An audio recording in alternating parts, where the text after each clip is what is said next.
আজ আমরা এসেছি মহেন্দারের কাছে ব্রেকফাস্ট করবো বলে। রাস্তাতেই সকালবেলায় বললাম না যে আজকে আমরা রাস্তাতেই ব্রেকফাস্ট করবো। কি আছে তোমার কাছে বলো?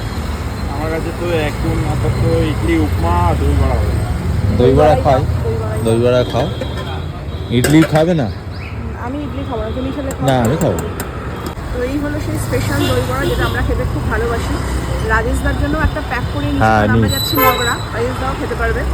আর সেকেন্ডলি হচ্ছে এখন সুখবর হচ্ছে মহেন্দার এখন থেকে সন্ধ্যেবেলা কি করছে, পাপড়ি চাট। হ্যাঁ, সন্ধ্যেবেলা বসছে এখানে এই সত্যপাড়ার মোড়েই। তো ঠিক এই সর্ষেপাড়ার মোড়টাতে এখানে মহেন্দার বসে।